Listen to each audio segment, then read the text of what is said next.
Right, I'm going to try and get you down in the action. See how you're going to go up to that white line there. See, can you see that's where we're cutting.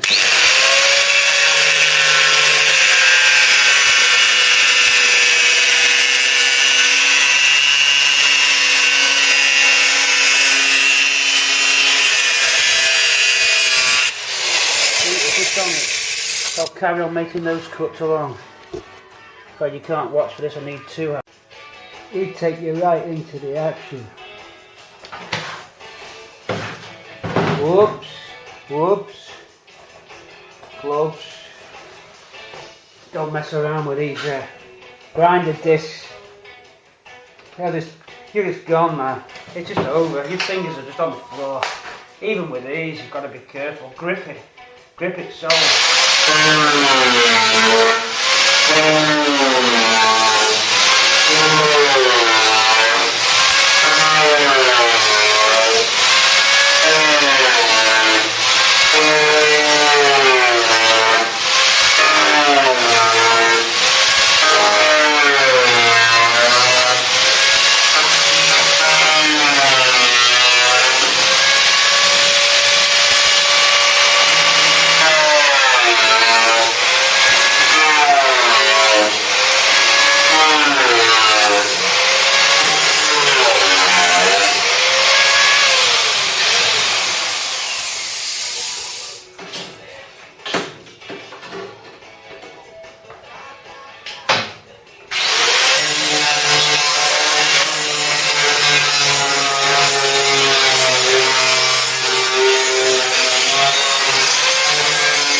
I'm going to see how that fits now.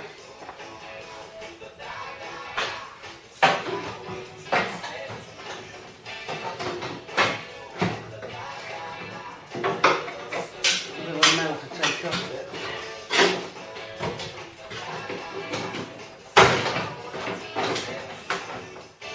Looking very nice indeed.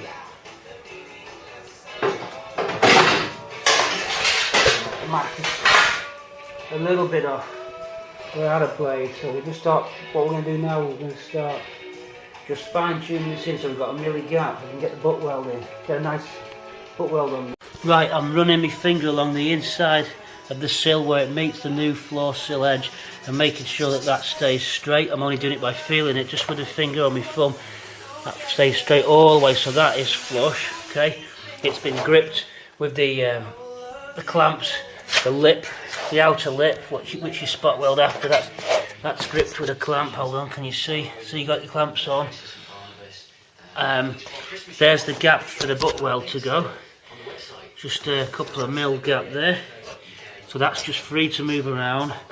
It's free to adjust wherever it likes to hang, and that's its natural point. You tap that, it's just, there's your line. And what you do now, you tack, get your tacks in, you weld, and then all the way along tacking it, then you go back and then you do your seam seal, and that gives you, we need to do a continuous run along.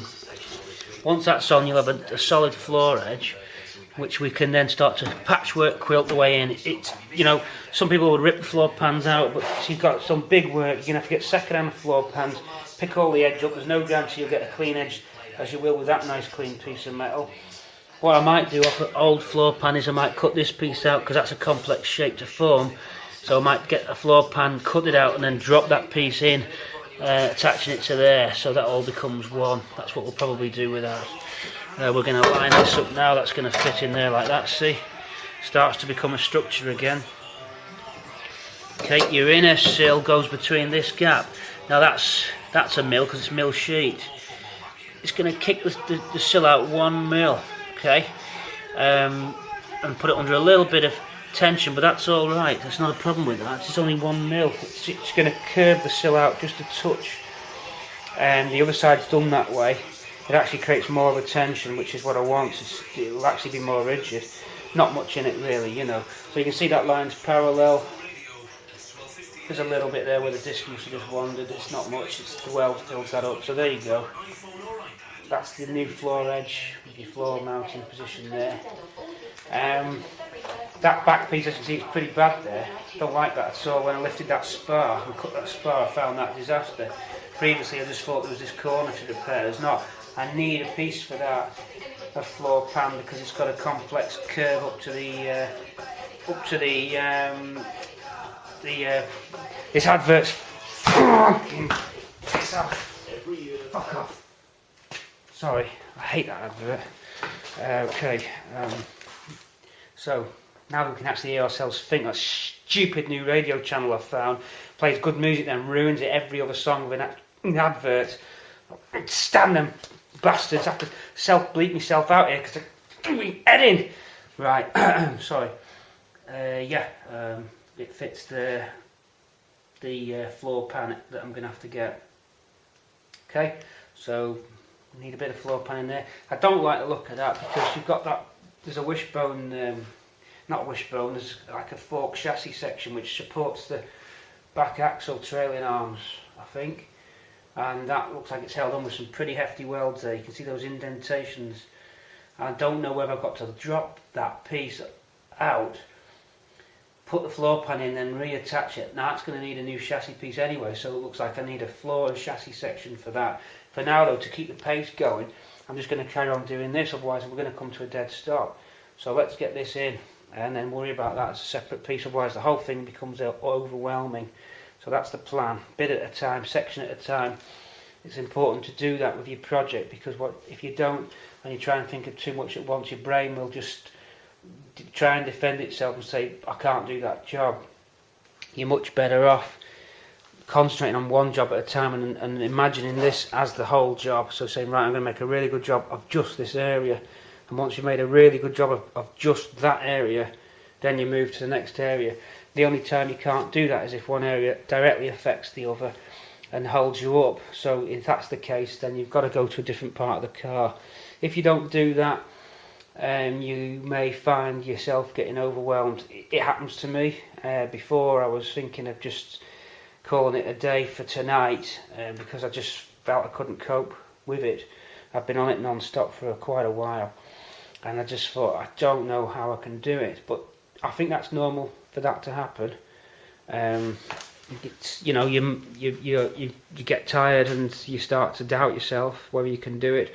You start to think, is it worth doing and stuff like that. But I just think that it is worth doing because of the glory you get when you finally drive the car, and that's what you're heading for. This is just the journey there.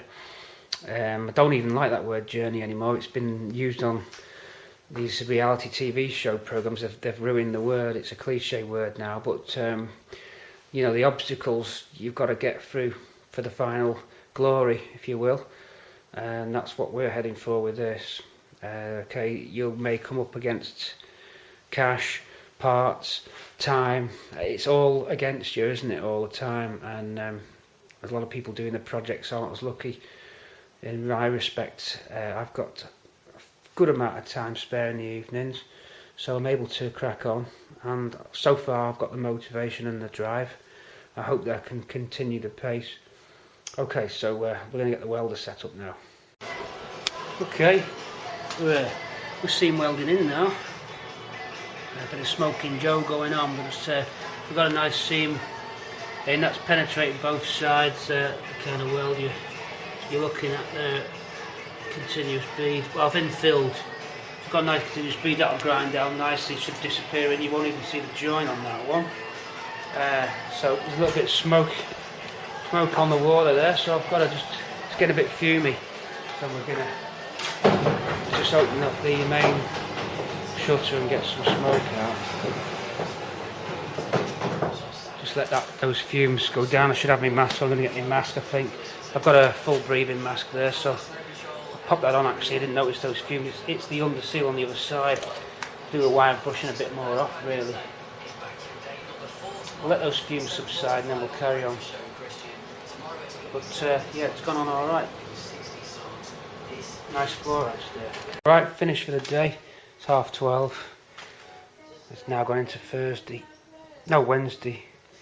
I don't even know what the date is. I think it's the 10th or the 11th, something like that. We're back on the Monday the 9th, Tuesday the 10th, Wednesday 11th of January 2012.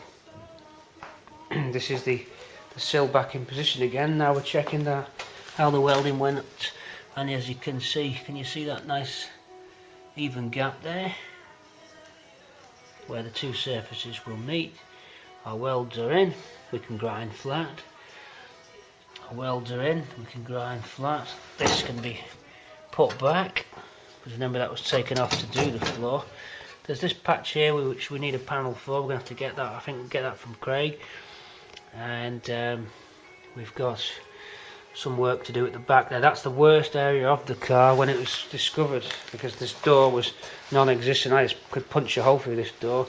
As you can see, look at all this corrosion, this side where it was underneath the trees. This panel was born to banger. We're now sponsored by Retro Ford's banger racing team. Born to banger. And anyway, that's it for today. Just letting you know what progress is being made. We're making steps. Tomorrow I'm going to tackle this graft, do my special handiwork on that. I'm going to also get the inner sill on. I'm going to get that inner sill built up. I think we might have to start pulling the wing off and looking at the A-post situation, but what I want to make sure first is that I'm getting some strength back and keeping the reference points. We're not going to lose any reference points, datum points and such.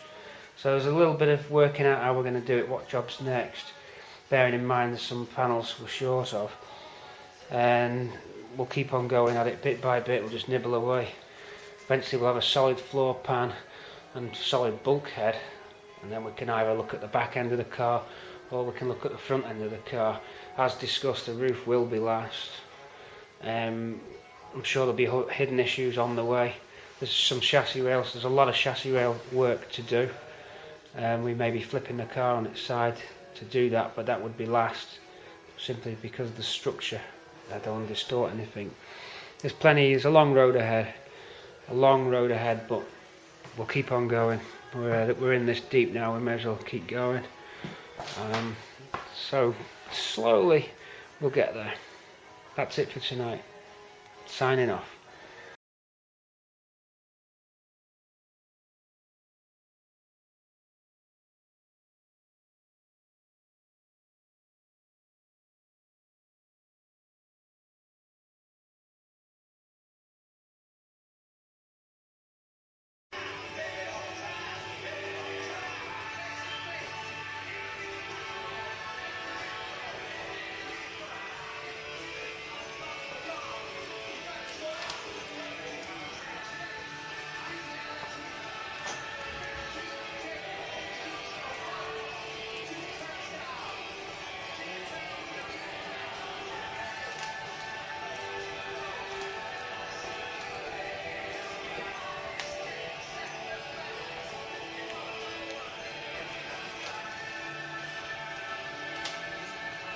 Stuff like this, make sure you check out our sister station, Absolute Radio 90s.